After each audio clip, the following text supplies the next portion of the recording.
Good afternoon, everyone. Myself, Nagendra Kumar, Assistant Professor, Government Degree College, KR Nagar.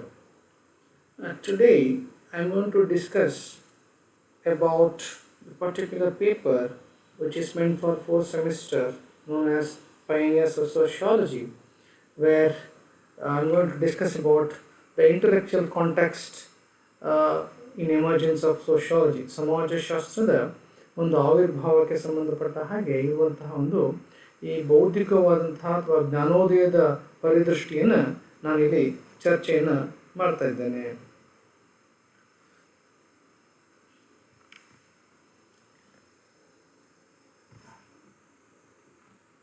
The intellectual context, the emergence of sociology, ಅಂದರೆ the factors of political, religious, economic affairs in 15th, 16th, 17th century in Europe, where the decline of this monarchic and aristocratic kind of a rule replaced by capitalism as well as democratic way of thinking, and the barter system has been especially replaced, and new kind of thought has been emerged. ಇದನ್ನು ನಾವು ಒಂದು ಬೌದ್ಧಿಕ ಅಥವಾ ಜ್ಞಾನೋದಯದ ಒಂದು ಪರಿದೃಷ್ಟಿ ಅಂತ ಹೇಳಿ ನಾವಿಲ್ಲಿ ಚರ್ಚೆಯನ್ನು ನಾವು ಮಾಡ್ತೇವೆ. ಯಾಕಂದರೆ ಸಮಾಜಶಾಸ್ತ್ರ ಉದ್ಭವವಾದದ್ದು 1839 ನಂತರ. ಅಂದರೆ ಅದಕ್ಕಿಂತ ಹಿಂದೆ ಇದ್ದಂಥ ಈ ಸಾಮಾಜಿಕ ಪರಿಸ್ಥಿತಿ, ರಾಜಕೀಯ ಆರ್ಥಿಕ ಪರಿಸ್ಥಿತಿ ಏನಿತ್ತು ಅದು ಒಂದು ಹೊಸ ಜ್ಞಾನೋದಯದ ಒಂದು ಮೂಲಕವಾಗಿ ಸಮಾಜಶಾಸ್ತ್ರ ಅಂತಕ್ಕಂಥ ಒಂದು ವಿಜ್ಞಾನದ ಅವಶ್ಯಕತೆ ಇದೆ ಅಂತ ಹೇಳಿ ಅದನ್ನು ಸಾರಿ ಹೇಳಿ ಸಮಾಜದ ಬಗ್ಗೆ ಚರ್ಚೆ ಮಾಡ್ತಕ್ಕಂಥ ಒಂದು ವಿಜ್ಞಾನ ಬೇಕು ಅಂತೇಳಿ ಅದಕ್ಕೆ ಪೂರಕವಾದಂತಹ ಒಂದು ಭೂಮಿಕೆಯನ್ನು ಸಿದ್ಧ ಮಾಡ್ತು. ನಾವು ಅದರ ಒಂದು ಅರ್ಥವನ್ನು ಇಲ್ಲಿ ವಿಶ್ಲೇಷಣೆ ಮಾಡಲಿಕ್ಕೆ ಹೊರಟ್ರೆ, the discipline of sociology was heavily influence by the enlightenment period.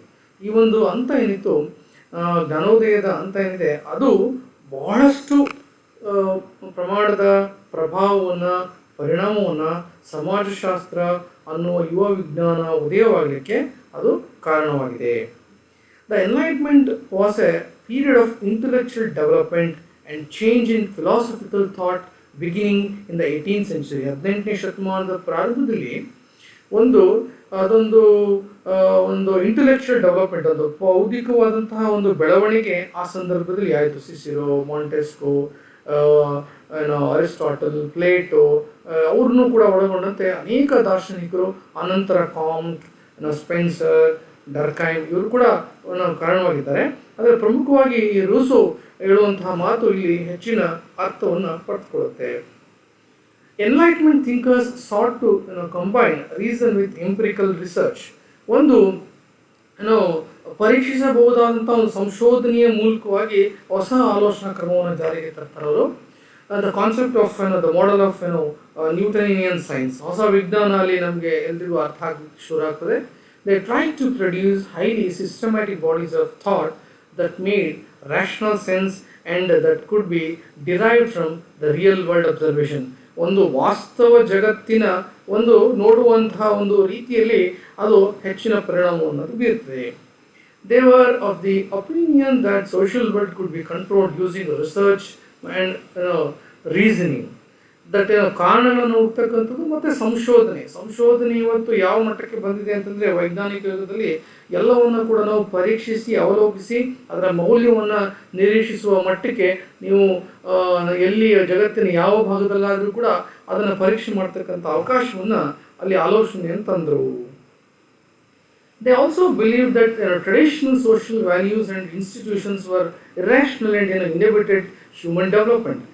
ಅದೊಂದು ಇರ್ರ್ಯಾಷನಲ್ ಅಂತಂದರೆ ಅದು ಅತಾರ್ಕಿಕವಾದಂತಹ ಒಂದು ಆಲೋಚನೆ, ಅದು ಟ್ರೆಡಿಷನಲ್ ಆಗಿರ್ತಕ್ಕಂಥ ಒಂದು ಸಂಪ್ರದಾಯ ಅದನ್ನು ದೂರ ಮಾಡಿ ಮನುಷ್ಯನ ಬೆಳವಣಿಗೆಗೆ ಪೂರಕವಾದಂತಹ ಒಂದು ಹೊಸ ಸಂದರ್ಭವನ್ನು ಅದು ತಂತು.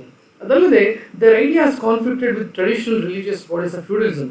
ಉಳಿಗಮಾನ್ಯ ಪದ್ಧತಿಯಲ್ಲಿ ಇದ್ದಂಥ ಒಂದು ಶೋಷಣೆ ಏನಿದೆ ಅದನ್ನು ನಾವು ರೀಪ್ಲೇಸ್ ಮಾಡ್ತಕ್ಕಂಥ ಒಂದು ಧಾರ್ಮಿಕವಾದಂಥ ಹತೋಟಿ ಇತ್ತು, ಅದನ್ನು ರೀಪ್ಲೇಸ್ ಮಾಡ್ತಕ್ಕಂಥ ಚಿಂತನೆಯೇ ಈ ಜ್ಞಾನೋದಯದ ಹಂತ ಅಥವಾ ಎನ್ಲೈಟ್ಮೆಂಟ್ ಅಂತಲೇ ಕೂಡ ನಾವು ಇಲ್ಲಿ ಹೇಳ್ತೀವಿ. ನಾವು ಅಂದರೆ ಇಂಟೆಲೆಕ್ಚುಯಲ್ ಕಾಂಟೆಕ್ಸ್ನಲ್ಲಿ they placed their faith instead of power of the individuals capacity to the reason.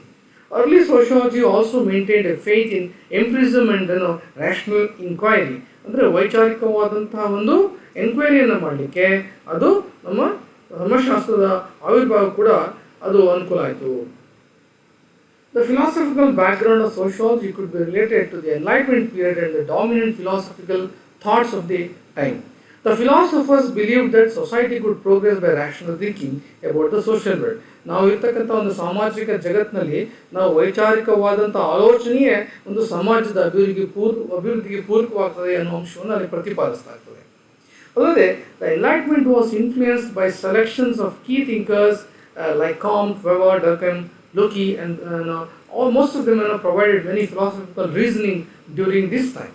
ಆ ಸಂದರ್ಭದಲ್ಲಿ ಅವರು ಎಲ್ಲದಕ್ಕೂ ಕೂಡ ಕಾರಣ ಮತ್ತು ತಾರ್ಕಿಕವಾಗಿ ಅವಲೋಕಿಸುವ, ಪರೀಕ್ಷಿಸುವ ಎಲ್ಲ ಅಂದರೆ ವೈಜ್ಞಾನಿಕ ನೆಲೆಗಟ್ಟಿನಲ್ಲಿ ಅದನ್ನು ಮತ್ತೊಮ್ಮೆ ಪ್ರೂವ್ ಮಾಡ್ತಕ್ಕಂಥ ಒಂದು ಸಂದರ್ಭವನ್ನು ಅವರಲ್ಲಿ ವಿಶ್ಲೇಷಣೆಯನ್ನು ಮಾಡ್ತಾರೆ.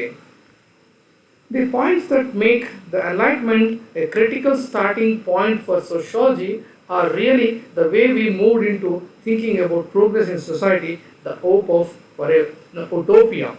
It is a wonderful concept of Ramaraja, or the ideal type of administration. ಅಥವಾ ಒಂದು ಆದರ್ಶ ರಾಜ್ಯ ಅನ್ನುವಂತಹ ಒಂದು ರಾಮರಾಜ್ಯ ಅಂದರೆ ಎಲ್ಲ ಸಕಲ ತನ್ನ ದೇಶವಾಸಿಗಳಿಗೆ ಕಲ್ಯಾಣವನ್ನು ಬಯಸ್ತಕ್ಕಂತಹ, ಅಲ್ಲಿ ಯಾವುದೇ ಕ್ಷೋಭೆ ಇಲ್ಲದಂತಹ, ಮತ್ತು ಎಲ್ಲ ರೀತಿಯ ಅನುಕೂಲಗಳು ಇರತಕ್ಕಂತಹ, ಮತ್ತು ಪ್ರೋ ಪೀಪಲ್ ಜನಪರವಾದಂಥ ಆಡಳಿತವನ್ನು ನೀಡ್ತಕ್ಕಂಥ ಒಂದು ಆದರ್ಶದ ಪರಿಕಲ್ಪನೆಯೇ ಉಟೋಪಿಯಾ. ಇಂತಹ ಸಮಾಜವನ್ನು ಸೃಷ್ಟಿ ಮಾಡಲಿಕ್ಕೆ ಇಲ್ಲಿ ನಾವು ಇಂಟೆಲೆಕ್ಚುಯಲ್ ಒಂದು ಬ್ಯಾಕ್ಗ್ರೌಂಡು ಸಮಾಜಶಾಸ್ತ್ರದ ಆವಿರ್ಭಾವ ಕೂಡ ಕಾರಣ ಆಯಿತು. ಏನು ದ ಏಮ್ ಆಫ್ ಫ್ರೀಡಮ್ ಅಂದರೆ ಎಲ್ರಿಗೂ ಸ್ವಾತಂತ್ರ್ಯವನ್ನು ಕೊಡ್ತಕ್ಕಂಥ ಒಂದು ಗುರಿ, ರೀಸನಿಂಗ್ ಕಾರಣಗಳನ್ನು ಹುಡುಕುವಂಥ ಒಂದು ಅವಕಾಶಗಳು, ರ್ಯಾಷನಾಲಿಟಿ ವೈಚಾರಿಕತೆ, ಮತ್ತು universal ideas created way of studying society. ಸಮಾಜವನ್ನು ಅಧ್ಯಯನ ಮಾಡ್ತಕ್ಕಂಥ ಸಂದರ್ಭದಲ್ಲಿ ಈ ರೀತಿಯ ಚಿಂತನೆಗಳು ಬಹಳ ಪೂರಕವಾಗಿ ನಿಲ್ತದೆ. They called this social physics or sociology and the key thinkers helped to create discipline that has largely been based on these ideas. The age of enlightenment was a cultural movement of intellectuals. ಅಂದರೆ ಈ ಒಂದು ನಾವು ಬೌದ್ಧಿಕ ಅಂತ ಅಥವಾ ನಮ್ಮ ಜ್ಞಾನೋದಯದ ಅಂತ ಏನು ಕರಿತೀವಿ ನೀವು, ಇದೊಂದು ಸಾಂಸ್ಕೃತಿಕವಾದಂಥ ಒಂದು ಚಳುವಳಿ. ಯಾರ್ದು? ಈ ಬುದ್ಧಿಜೀವಿಗಳದು ಮತ್ತು ದಾರ್ಶನಿಕರದು. ಏನು ಪರ್ಪಸ್ ಅಲ್ಲಿ ಅಂತಂದರೆ to reform society and advance knowledge, ಅಂದರೆ ಮುಂದುವರಿದ ಜ್ಞಾನವನ್ನು ಪಡೆತಕ್ಕಂಥದ್ದು ಮತ್ತು ಸಮಾಜದ ಸುಧಾರಣೆಯನ್ನು ಮಾಡ್ತಕ್ಕಂಥ ರೀತಿಯಲ್ಲಿ ನಮ್ಮ ಈ ಬೌದ್ಧಿಕ ಆಲೋಚನೆಗಳು ಬೆಳೀತಾ ಹೋಯಿತು.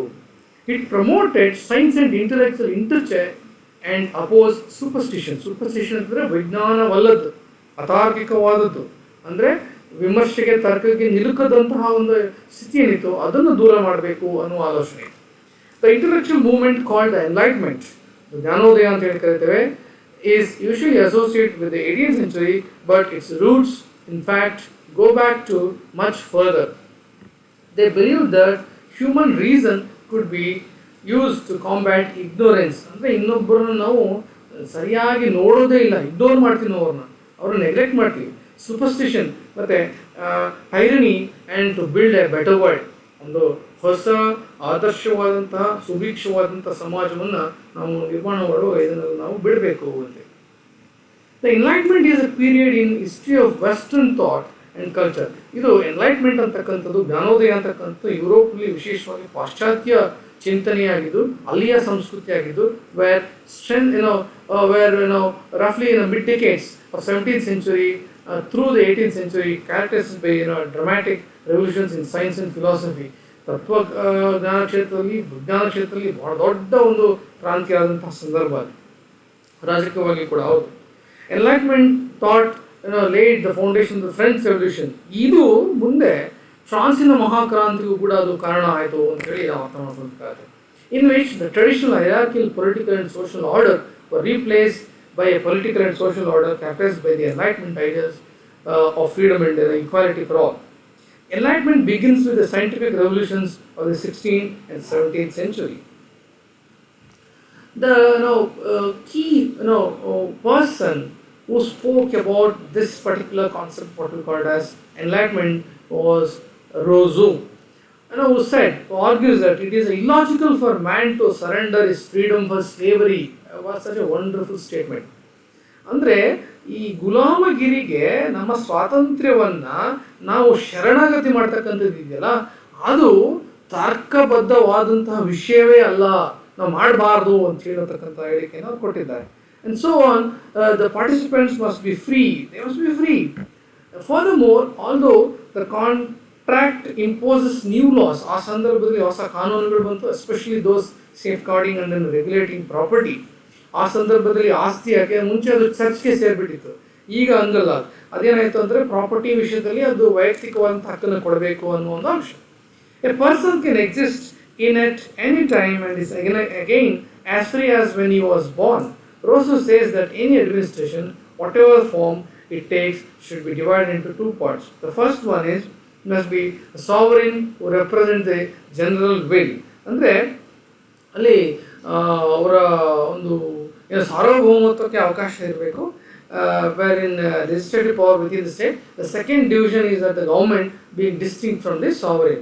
ಸರ್ಕಾರಕ್ಕೂ ಮತ್ತು ಈ ಸಾರ್ವಭೌಮತ್ವಕ್ಕೂ ಒಂದು ಪ್ರತ್ಯೇಕವಾದಂಥ ಒಂದು ಅಂಶವನ್ನು ಗುರುತಿಸಿದ್ದಾರೆ. Another important aspect of Rousseau, who claims that the size of the territory to be governed often decides the nature of the government, since a government is only as strong as the people. The larger the territory, the more strength the government must be able to exert over the population. In his view, a monarchical government is able to wield the most power over the people, since it has to devote less power to itself, while democracy the least. So ಇದರ ಜೊತೆಗೆ ನಾವು ಕೆಲವೊಂದು ಆಕಾರ ಗ್ರಂಥಗಳನ್ನು ತಾವು ಓದ್ಕೊಂಡ್ರೆ ಇನ್ನಷ್ಟು ಮಾಹಿತಿ ನಿಮಗೆ ಸಿಗುತ್ತೆ. Thank you one and all.